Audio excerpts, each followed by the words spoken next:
She kept returning to the county office, filing paperwork, proving she was stable enough to keep her daughter. Then she noticed a date in her case file that did not match what the court had told her. Someone with access to the system was quietly rewriting her history, and the closer she looked, the clearer it became that this was not an error. By the time she took her place in the waiting room again, the pressure had already begun to build, quietly and without warning. The fluorescent lights in the county assistant's office buzzed like trapped insects. Sarah Mitchell sat in the plastic chair, her daughter's backpack clutched on her lap, waiting for her number to be called. 83. The digital display currently showed 79. She had been here for 40 minutes, and Maya's school dismissal was in 2 hours. If this took too long, she would have to text her mother again, ask her to pick up Maya, add another layer of debt to the invisible ledger she kept in her mind. Sarah shifted in the seat, feeling the worn fabric of her work uniform stick to her back. The overnight shift at the distribution center ended at 6 a.m., then she had 3 hours before her afternoon job started at the coffee shop on Main Street. This narrow window was the only time she could come here, to this building that smelled of disinfectant and defeat, to submit her monthly income verification forms. The forms that proved she was working, earning, barely surviving. The forms that kept the state from deciding Maya was better off somewhere else. Number 80 flashed on the screen. A woman in a faded coat stood and walked toward the counter. Sarah watched her go, watched the clerk's face remain neutral and distant. That was the expression everyone here wore. Not unkind, just empty, like they had decided long ago not to see the people in front of them as real. Her phone vibrated. A text from Dennis, her manager at the coffee shop. "Can you cover the opening shift tomorrow?" Jenna called out. Sarah closed her eyes. The opening shift started at 5 a.m. If she said yes, she would work the overnight at the warehouse, drive straight to the coffee shop, work until 2 p.m., then have exactly 1 hour before her appointment with Officer Ramirez at 3. No sleep, but if she said no, Dennis would remember. And she could not afford to be the employee who said no. She typed back, "Yes, I'll be there." Number 81. 82. The man ahead of her stood, papers in hand, and approached the counter. Sarah pulled her own documents from the backpack. Pay stubs from both jobs. A signed letter from her landlord confirming her address. A copy of Maya's school enrollment. Everything they required. Everything that proved she was compliant, stable, no risk. 83. Sarah stood, her knees stiff from sitting, and walked to the counter.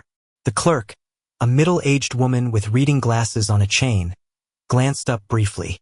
"Income verification?" "Yes." Sarah slid the papers across the counter. The woman flipped through them without expression, scanning each page. Sarah felt her pulse in her throat. This was routine. She had done this 4 times already. But every time, she felt the same irrational fear that something would be wrong, some error she had not noticed, and the machinery of the system would activate, grinding her back into crisis. The clerk paused on the second pay stub. Her finger traced a line. "This is from 2 weeks ago." "Yes, the reporting period is the 15th through the 30th.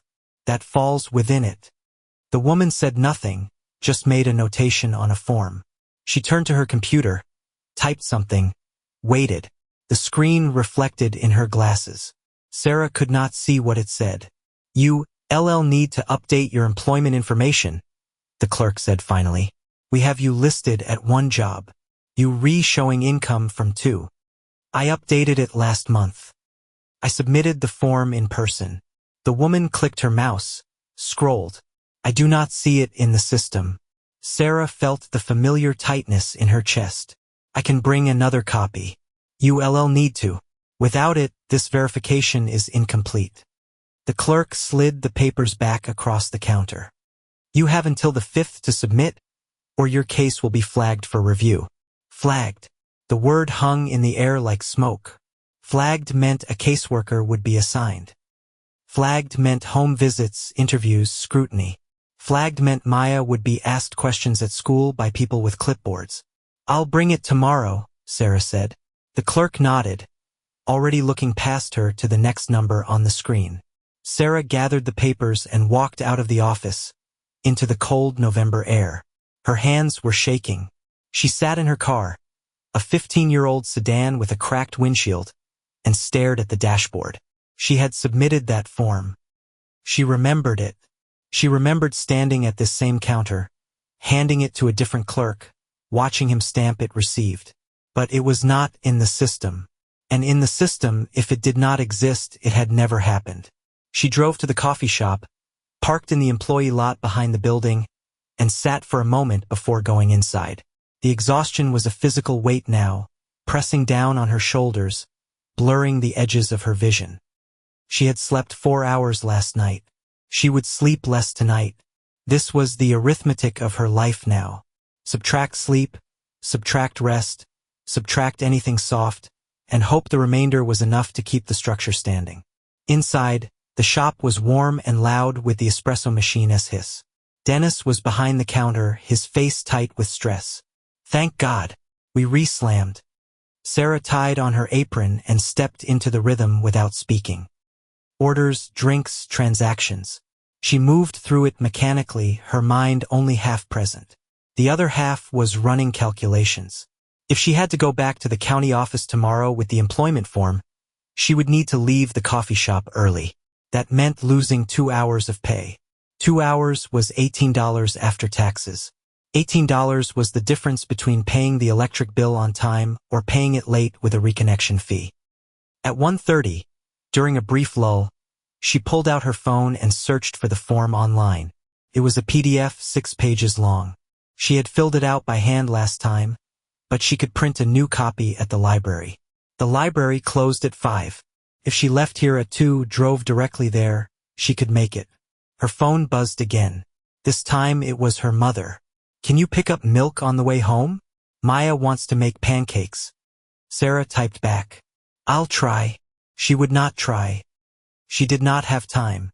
But saying no to her mother meant a conversation, and conversations took energy she did not have. At 2 p.m., she clocked out and drove to the public library. The parking lot was nearly empty. Inside, the reference desk was staffed by a young man in a hoodie who directed her to the computer stations. She logged in, opened the county website, and navigated to the forms section. Employment update notification. She clicked. The PDF loaded slowly, line by line. She read through it, filling in the fields mentally before printing.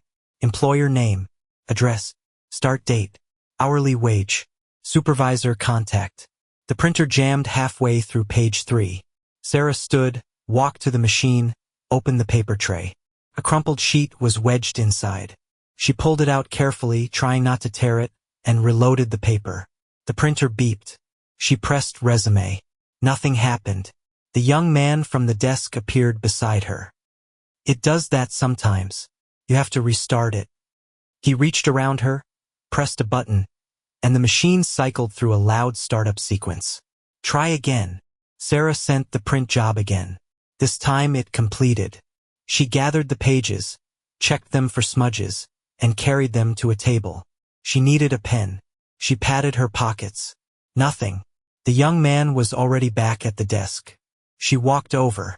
Do you have a pen I could borrow? He handed her one without looking up. Sarah returned to the table and began filling out the form. Her handwriting was cramped, careful. She had learned to write small to make sure everything fit within the boxes. Mistakes meant crossing out, and crossed-out forms sometimes got rejected. Halfway through page 2, she paused. There was a field she had not noticed before. Reason for employment change. She stared at it. She had not changed employment. She had added a second job. Was that the same thing? The instructions did not clarify. She left it blank and kept going. By the time she finished, it was 2:40. Her appointment with Officer Ramirez was at 3, and his office was 20 minutes away. She folded the form, slid it into her bag, and returned the pen to the desk. Thanks, she said. The young man nodded. She drove across town to the probation office, a low brick building near the courthouse. The waiting room was familiar by now. Gray carpet, metal chairs, a television mounted in the corner playing a muted news channel. She signed in at the desk and sat. At 3:15, Officer Ramirez opened the door to the hallway and called her name. His office was small, dominated by a metal desk and filing cabinets. He gestured to the chair across from him and sat down heavily. "How's it going, Sarah?" "Fine. Still working both jobs?" "Yes." He opened a folder on his desk. "I got a call yesterday from your manager at the warehouse. He said you seemed distracted last week. Missed a couple of inventory counts." Sarah's stomach dropped. "I corrected them. It was a busy night." "I'm sure." Ramirez's tone was neutral, but his eyes were watching her. "Just wanted to check in. Make sure everything is stable." "Everything is stable."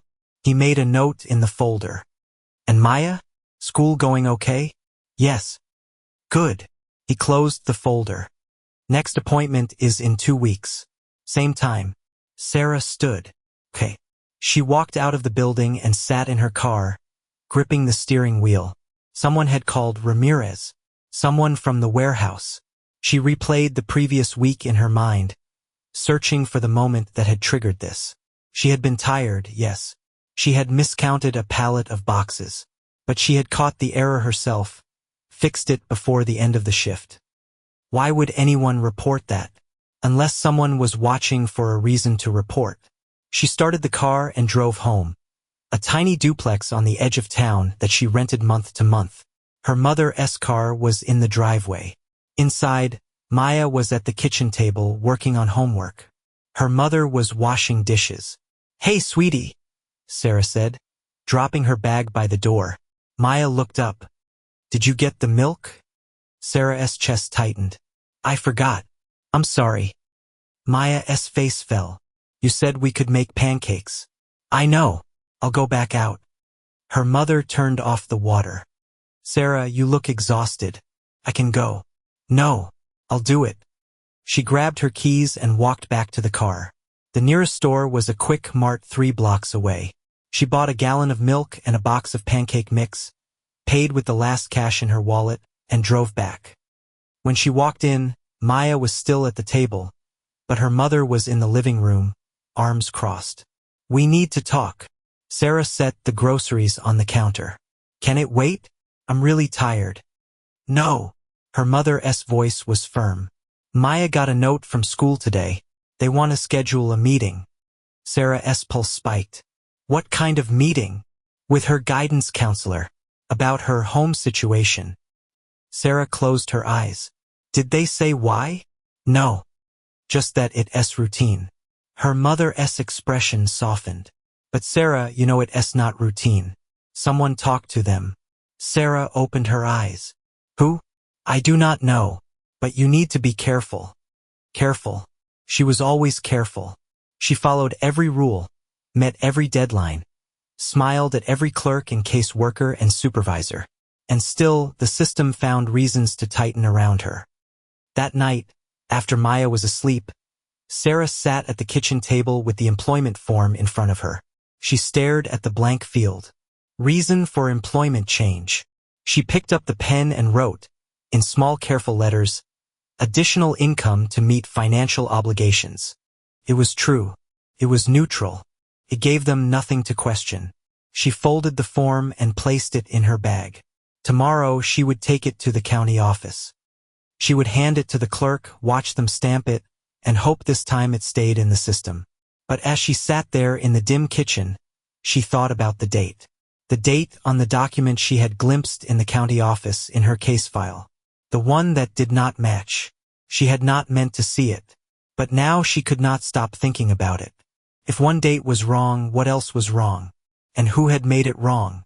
The week that followed moved like a slow-motion collapse. Sarah delivered the employment form to the county office on Wednesday morning, standing in line for 35 minutes while Maya's school start time ticked closer. The clerk who took it, a different person from before, barely glanced at the pages before stamping them and sliding a receipt across the counter.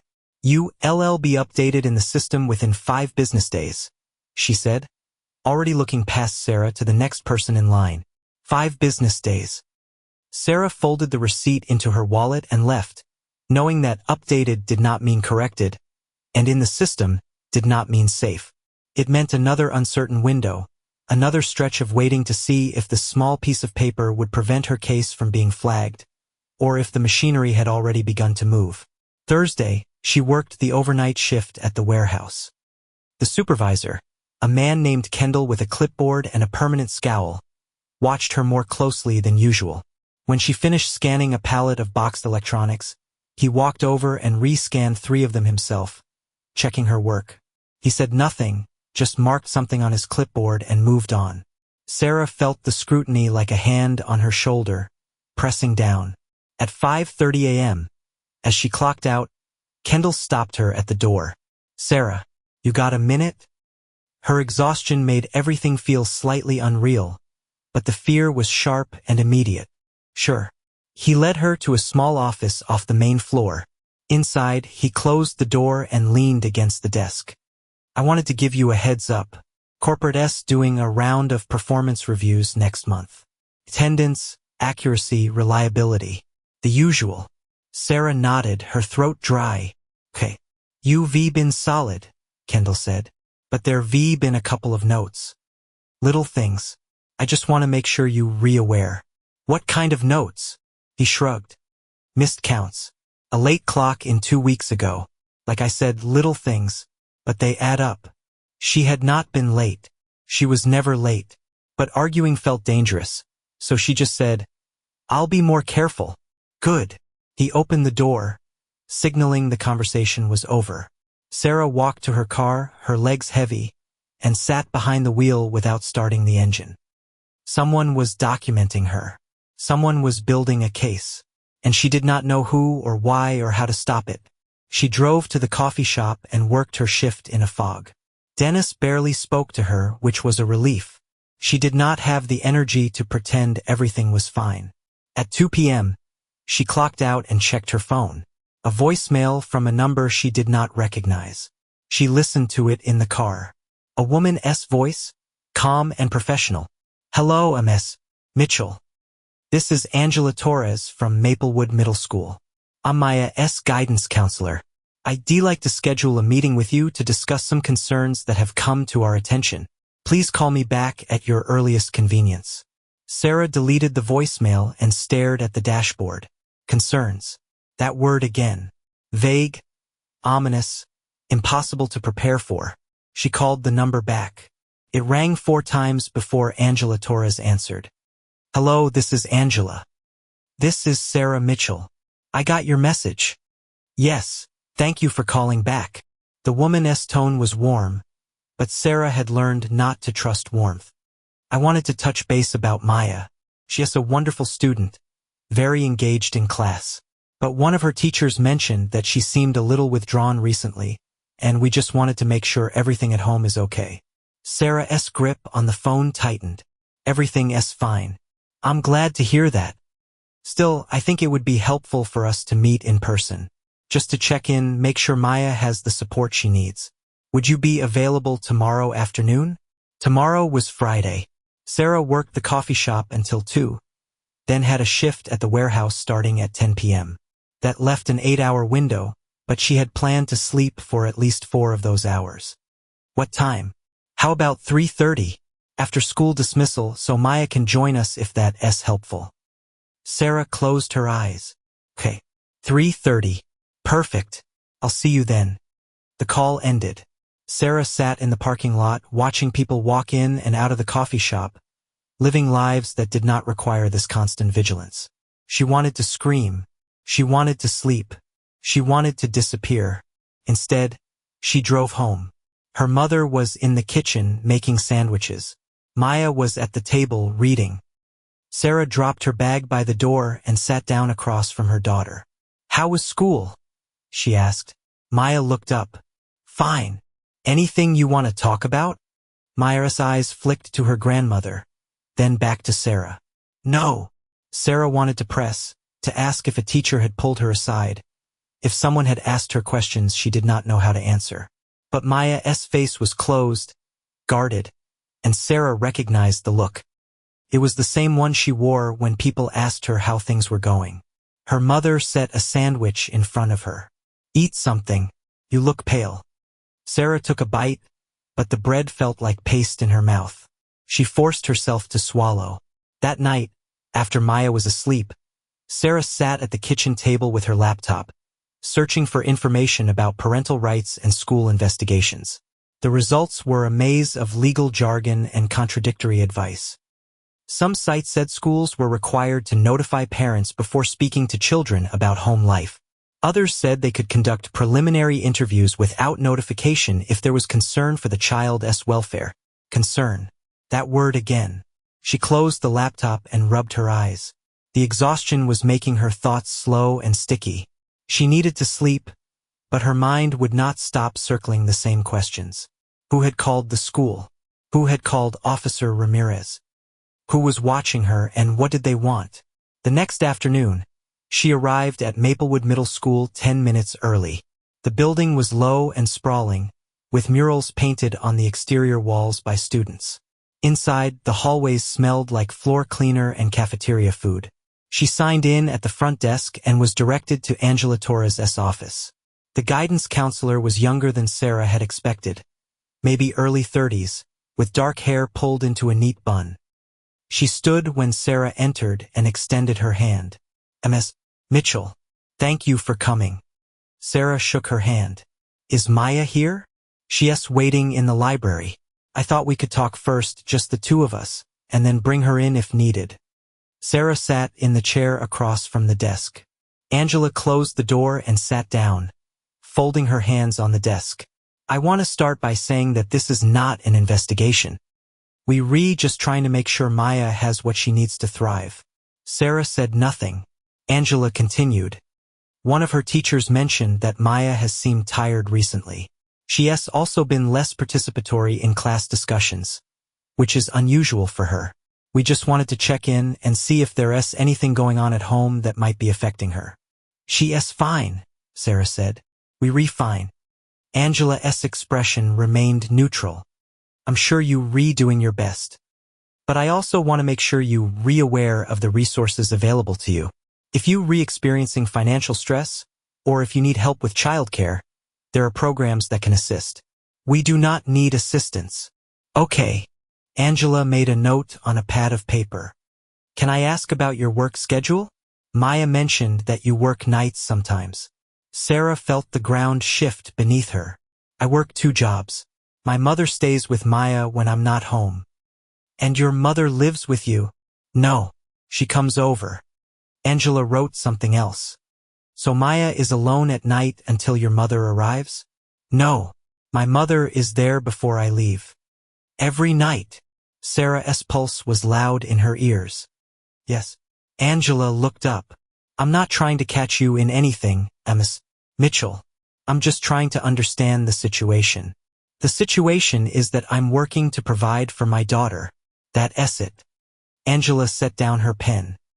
I understand that, and I can see how hard you're working. But I also need to make sure that Maya's well-being is protected. If there is anything you want to share with me, any challenges you're facing, I'm here to help, not to judge. Sarah stood. Can I see my daughter now? Angela hesitated, then nodded. Of course. She led Sarah down the hallway to the library. Maya was sitting at a table near the window, her backpack beside her. When she saw Sarah, she stood quickly. Am I in trouble? She asked. No, sweetie. You're not in trouble. Angela stepped forward. Maya, I just wanted to check in and make sure everything is okay. Your mom and I had a good talk. Is there anything you want to tell us? Anything at school or at home that has been bothering you? Maya looked at Sarah, then back at Angela. No, everything is fine. Angela smiled. Okay, well, if that changes, you know where to find me. Sarah took Maya's hand. Let us go. They walked out of the school in silence. In the car, Maya buckled her seatbelt and stared out the window. Sarah started the engine but did not pull out of the parking lot. Did someone talk to you? She asked. Before today? Maya shook her head. Ms. Kendall asked me if I was sleeping okay, and if you were home at night. Ms. Kendall, Maya's English teacher. Sarah did not know her, had never met her. What did you say? I said yes, because you are. Grandma's always there. Good. Sarah pulled out of the lot and drove toward home. Her hands were shaking. That night, she could not sleep. She lay in bed, staring at the ceiling, replaying the conversation with Angela Torres. The questions had been carefully phrased, but the intent was clear. They were looking for a reason to intervene, and someone had given them a reason to look. At 2 a.m., she gave up and went to the kitchen. Her laptop was still on the table. She opened it and navigated to the county website, logging into her case portal. The page loaded slowly. She clicked on Case Documents. A list appeared: income verifications, housing confirmations, employment updates. She scrolled through them, looking for the one she had glimpsed weeks ago, the one with the wrong date. It was not there. She scrolled again, slower this time, checking every entry. Nothing. The document was gone. Sarah leaned back in her chair, her mind racing. She had seen it. She was certain. But now there was no record of it. She clicked on Request Document Copy and filled out the form, selecting all case documents from initial filing. The system prompted her to confirm. She clicked yes. A message appeared. Your request has been submitted. Processing time is 10 to 15 business days. Sarah closed the laptop. 15 days. By then, her case could be flagged. Maya could be pulled into another meeting, and whatever evidence had existed could be buried deeper. She needed to find out what that document had been, and she needed to find out who had access to remove it. But she did not know where to start. The next morning, Saturday, she woke to a text from Officer Ramirez. Need to reschedule our next appointment. Can you come in Monday at 10 a.m. instead of the 22nd? She stared at the message. Monday was 6 days earlier than scheduled. Why? She typed. The response came quickly. Just following up on some things. Nothing urgent. Nothing urgent, but urgent enough to move the appointment. Sarah replied, Okay. She set the phone down and looked at Maya, still asleep in the next room. Her daughter's face was peaceful, unaware of the invisible net tightening around them. Sarah stood and walked to the window. Outside, the street was quiet, the sky gray with early winter light. She thought about the date on the document. She thought about the calls to Ramirez and the school. She thought about Kendall's performance review and Angela Torres' careful questions. Someone was orchestrating this. Someone who knew her schedule, her vulnerabilities, her pressure points. And she needed to find out who, before the system decided she was not worth the risk. Monday morning arrived too quickly.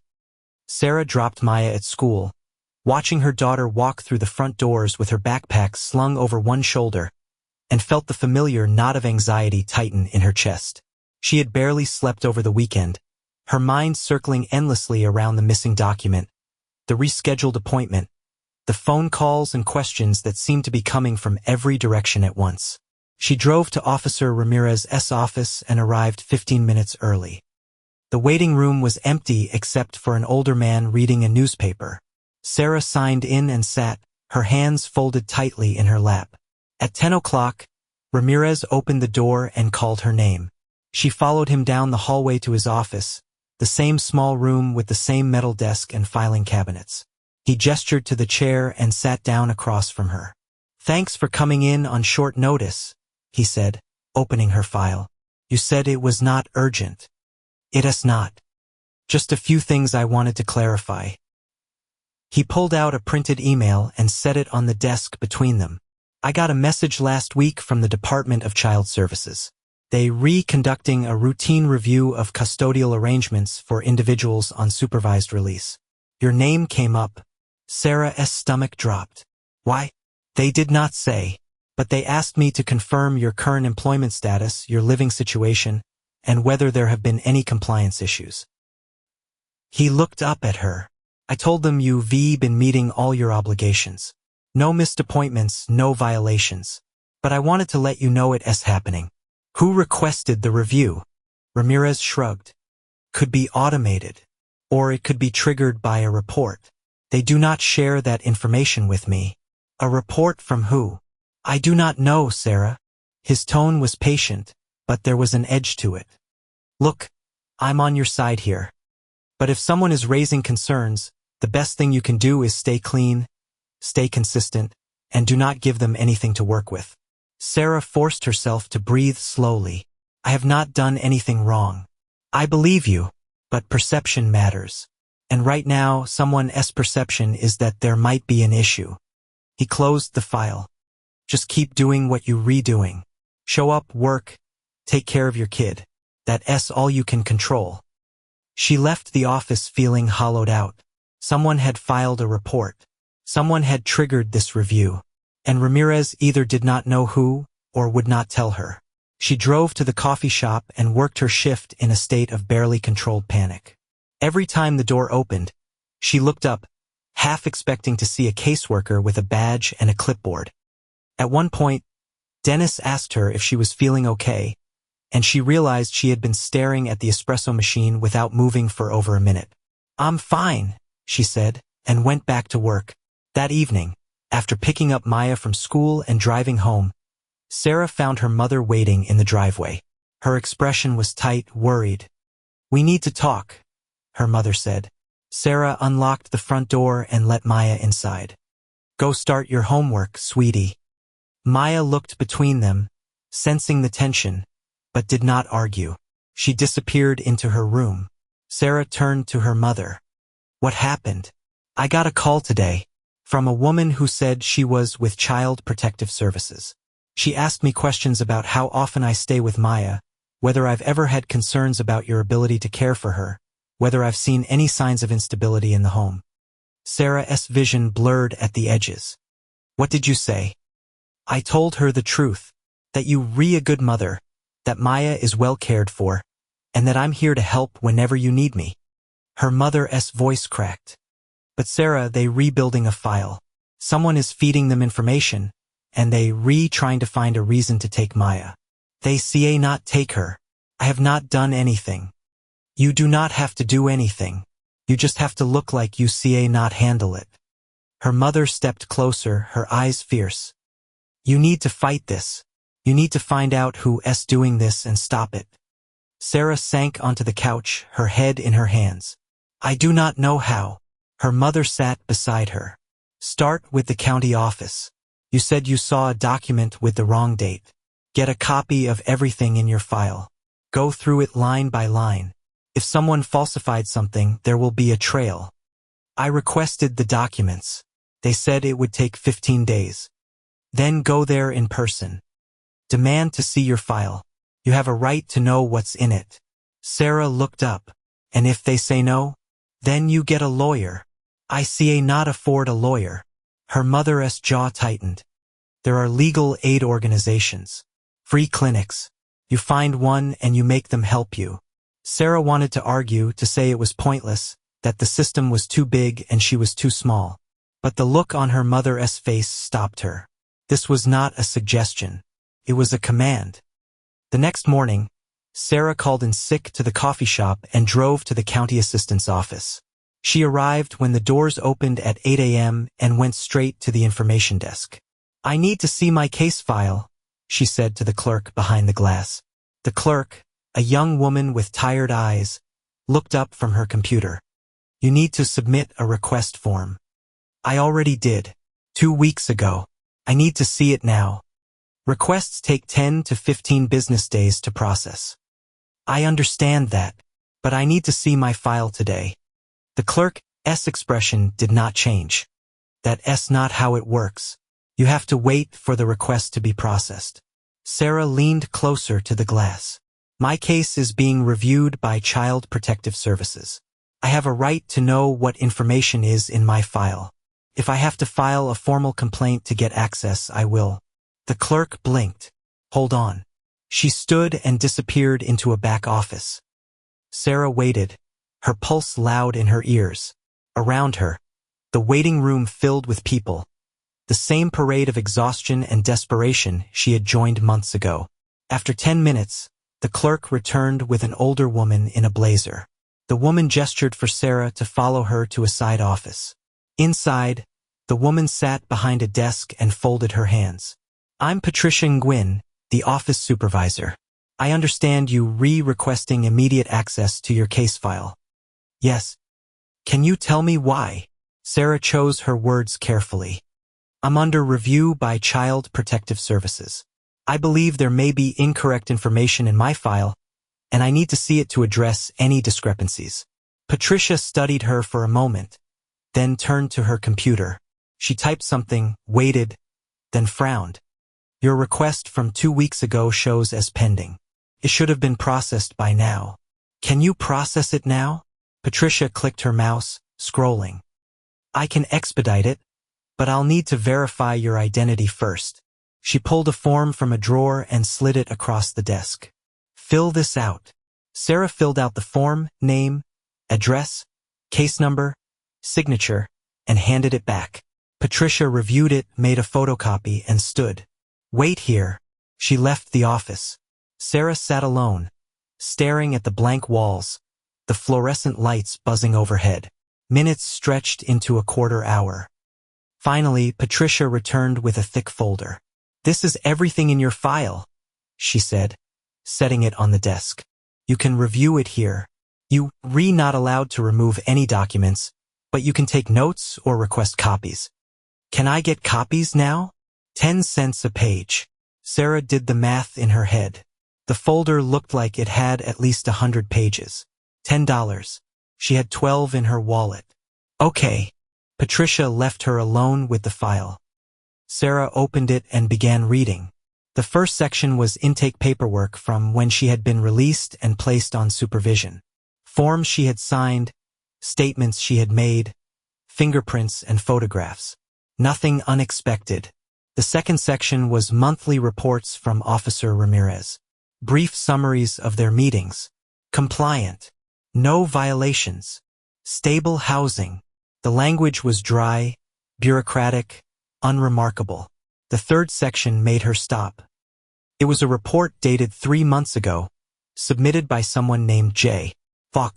The report stated that Sarah Mitchell had exhibited erratic behavior at her place of employment, including missed work responsibilities and conflicts with coworkers. It recommended increased monitoring and a psychological evaluation to assess fitness for unsupervised custody. Sarah read it twice, her hands shaking. She did not know anyone named J. Falk. She had never had a psychological evaluation. And the details in the report were vague enough to sound plausible but specific enough to be damaging.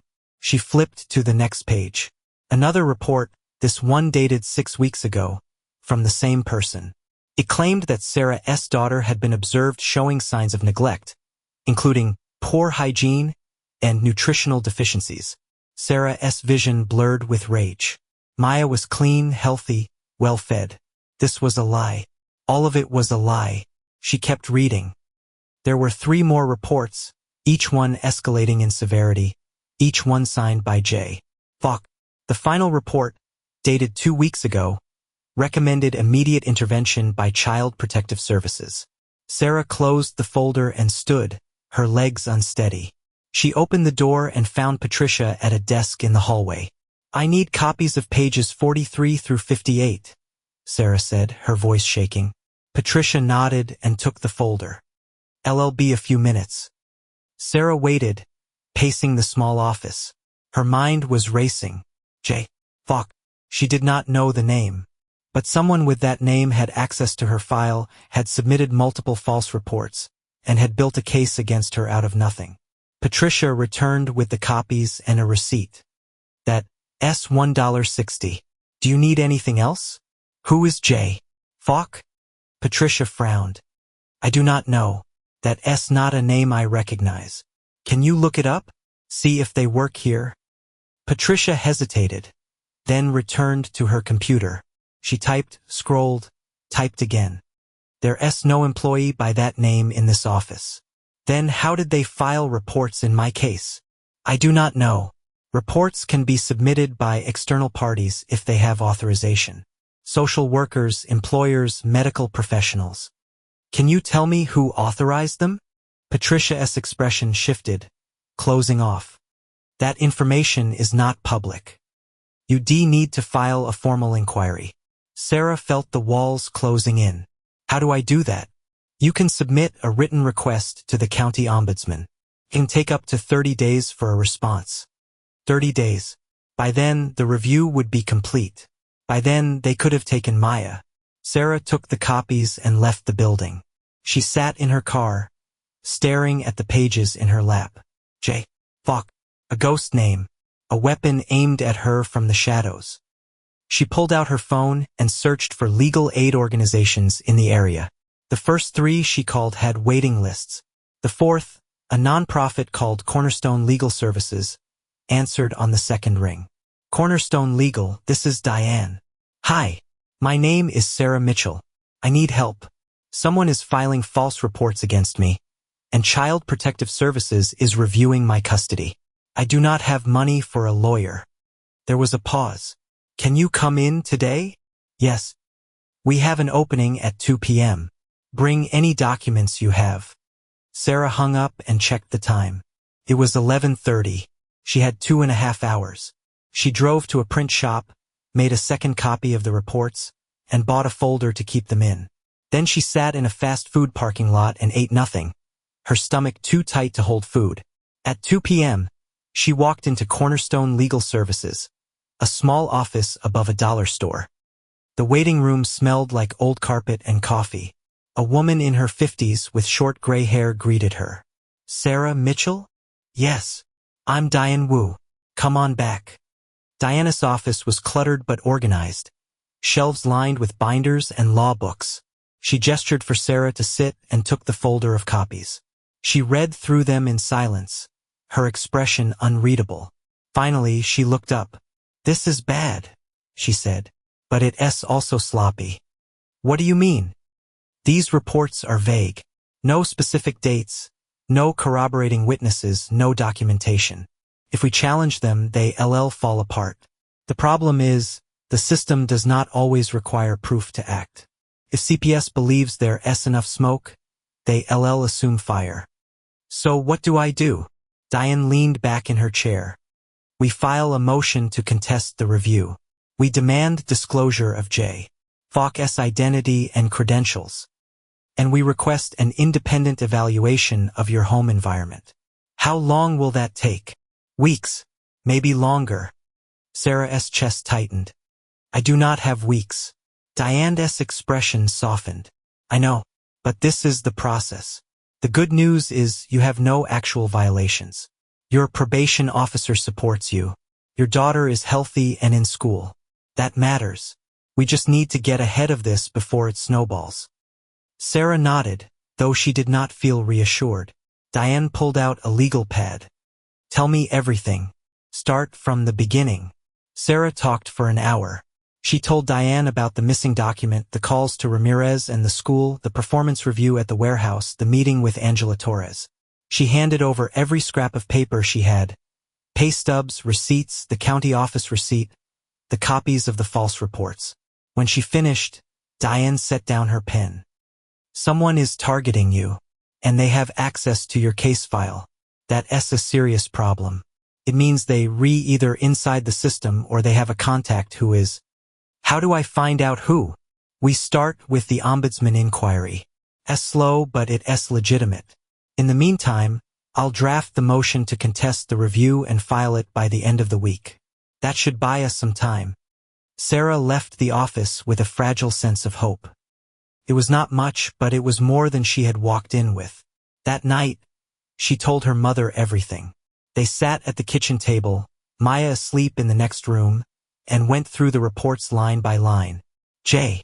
Falk, her mother said, staring at the name. Do you know anyone with those initials? Sarah shook her head. No one. Her mother tapped the page. What about from before? From your old job? Sarah froze. Her old job. The accounting firm where she had worked before everything fell apart.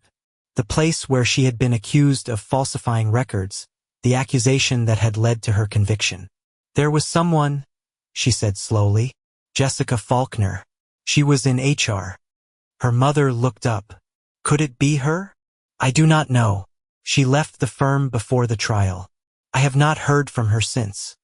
Find out. Sarah pulled out her laptop and searched for Jessica Faulkner. Social media profiles appeared: LinkedIn, Facebook.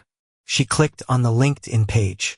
The profile photo showed a woman in her 40s, blonde hair, professional smile. The job title read, Compliance Consultant, County Social Services. Sarah's blood ran cold. Jessica Faulkner worked for the county. She had access to case files. She had been at the firm when Sarah was accused. And now she was filing reports under a shortened name, destroying Sarah's life piece by piece. Sarah turned the laptop toward her mother. It's her. Her mother stared at the screen, then looked at Sarah. Why would she do this? I do not know, but I'm going to find out. Sarah did not sleep that night. She lay in bed, staring at the ceiling, her mind replaying every interaction she had ever had with Jessica Faulkner. They had not been friends. Jessica had been in HR, Sarah in accounting. Their paths crossed only during onboarding, performance reviews, the occasional company meeting.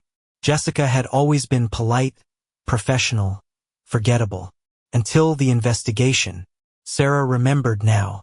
Jessica had been the one who processed the termination paperwork after Sarah was accused of falsifying expense reports. She had sat across from Sarah in a conference room, her face neutral, and slid a severance agreement across the table. Sign here, she had said. Sarah had refused.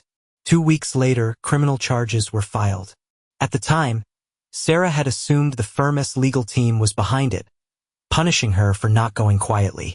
But what if it had been Jessica? What if she had been the one feeding information to the prosecutors, shaping the narrative, ensuring Sarah's conviction? And now, years later, Jessica was still destroying her. The question was why. At 6 a.m., Sarah gave up on sleep and got out of bed. She made coffee and sat at the kitchen table with her laptop, searching for anything that might explain Jessica's motive. She found the firm's website, clicked through the staff directory. Jessica's name was gone, replaced by someone else. She searched for news articles about the firm from that time period and found a brief mention of an internal audit, but no details. Her mother emerged from the guest room, rubbing her eyes. You re-up early. I could not sleep. Her mother poured herself coffee and sat down. What's the plan? I need to talk to Jessica. Find out why she's doing this. Her mother frowned. Is that smart? If she's the one filing the reports, confronting her could make things worse. It could, but sitting here waiting for her to destroy me is not working either. Her mother sipped her coffee, thinking. Then do not go alone. Take Diane with you, or at least tell her what you're redoing. Sarah nodded. I'll call her. She waited until 8:30, then called Cornerstone Legal Services. Diane answered on the third ring. Sarah, what's wrong? I found out who J. Falk is. Her real name is Jessica Faulkner. She works for the county, and she was at my old job when I was accused. Diane was quiet for a moment. Do you have proof? I have her LinkedIn profile. She shortened her name on the reports, but it's her. That's not enough to file a complaint. We need evidence that she falsified the reports. Do you have any documentation linking her to the accusations at your old job? No, but I can get it. How? Sarah hesitated. I do not know yet. Diane sighed. Sarah, I understand you want answers. But if you confront this woman without evidence, she'll deny everything, and you'll tip her off that you onto her. Let me handle this through official channels. I'll file the ombudsman inquiry with her name attached. That will force the county to investigate. That could take weeks. I do not have weeks. I know, but going after her yourself is risky. If she files another report saying you harassing her, it strengthens her case. Sarah closed her eyes. Diane was right, but the thought of doing nothing, of waiting while Jessica continued to dismantle her life, was unbearable. Okay, she said. File the inquiry. But I'm going to find out why she's doing this. Just be careful. Sarah hung up and stared at her laptop. Jessica Faulkner, compliance consultant. She worked in the county building, probably in the same complex where Sarah had been going for months. Standing in line, submitting forms, never knowing the person destroying her was just a few floors away. She needed to know why. That afternoon, Sarah dropped Maya at her mother's house and drove to the county building. She parked in the visitor lot and walked through the front doors, past security, into the lobby. A directory on the wall listed departments by floor. Social services, 3rd floor. She took the elevator up and stepped into a long hallway lined with offices. A receptionist sat at a desk near the entrance.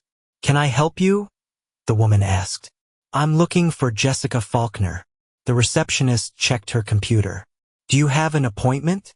"No, but it's important." "Ms. Faulkner is in a meeting. I can leave her a message." Sarah forced herself to stay calm. "How long will the meeting last?" "I'm not sure. You're welcome to wait."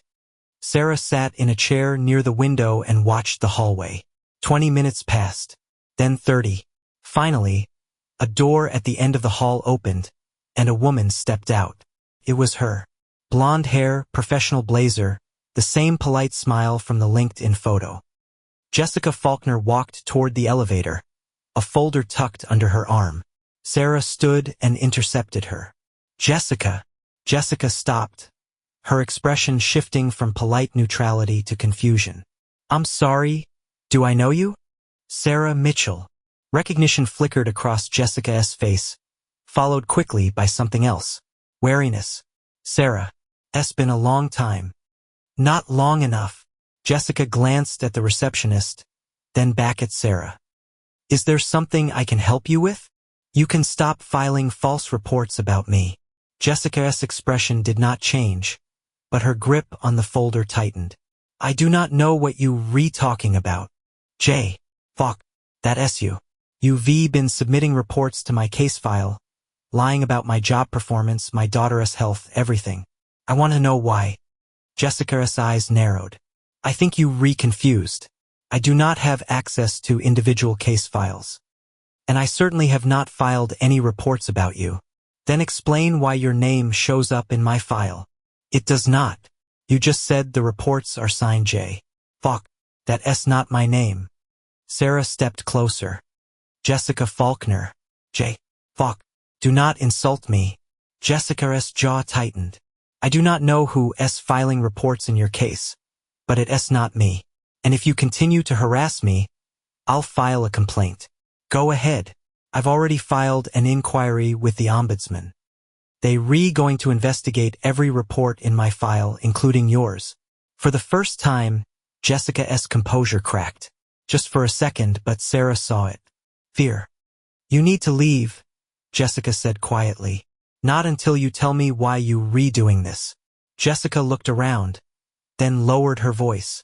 "This is not the place. If you want to talk, meet me outside. 10 minutes.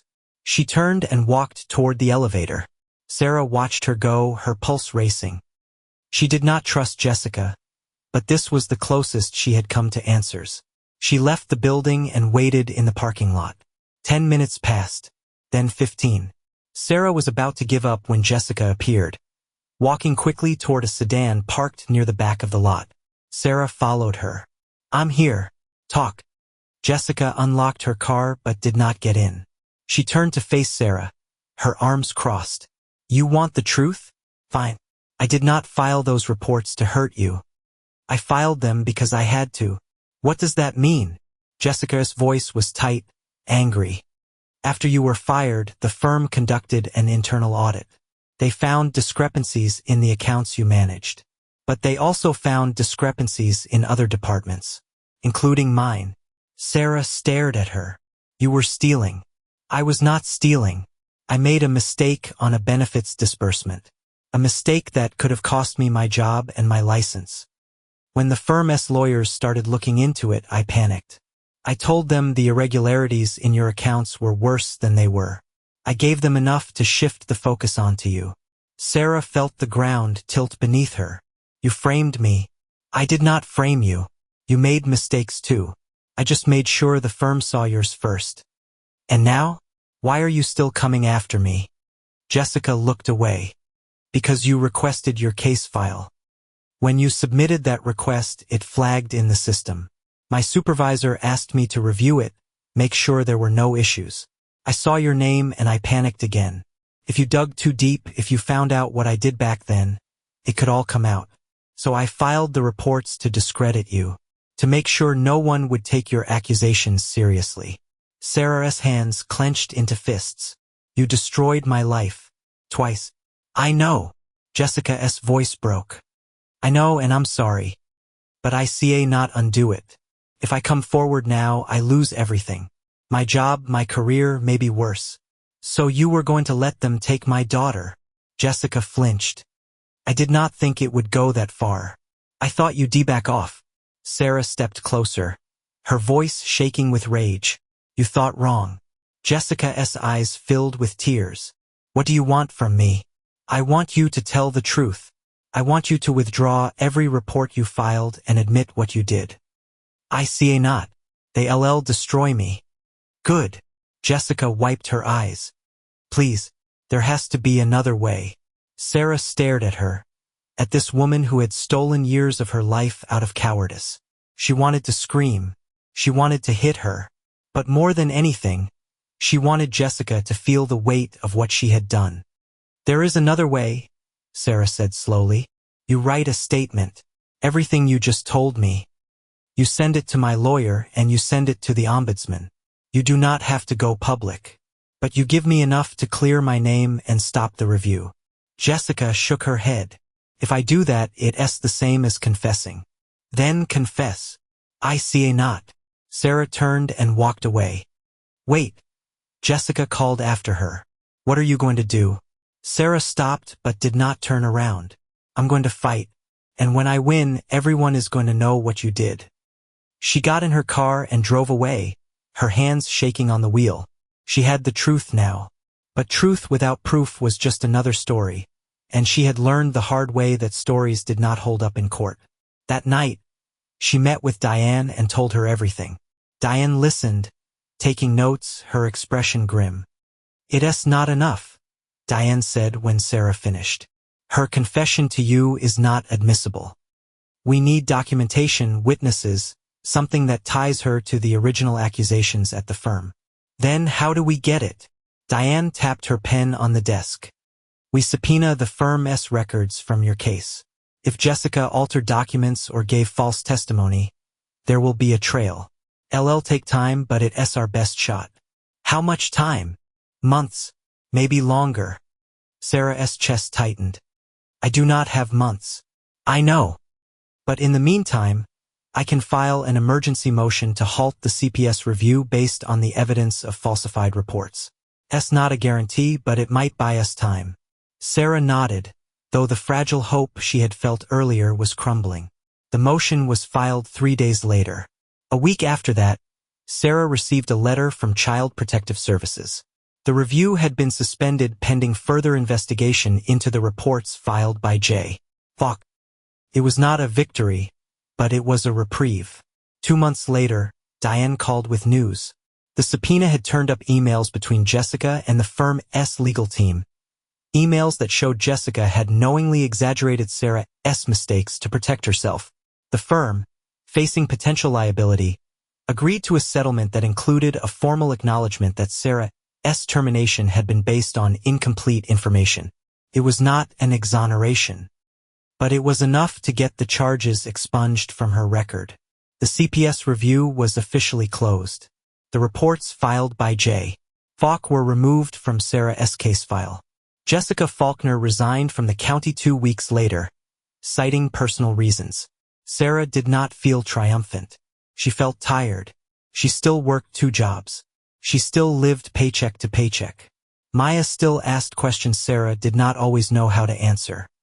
But the invisible net had loosened, and for the first time in years, Sarah could breathe without waiting for the next blow to fall. One evening, as she and Maya sat at the kitchen table working on homework, Maya looked up and asked, "Are we going to be okay?" Sarah met her daughter's eyes. "Yeah, sweetie. We going to be okay." It was not a promise. It was a choice. And for now, that was enough.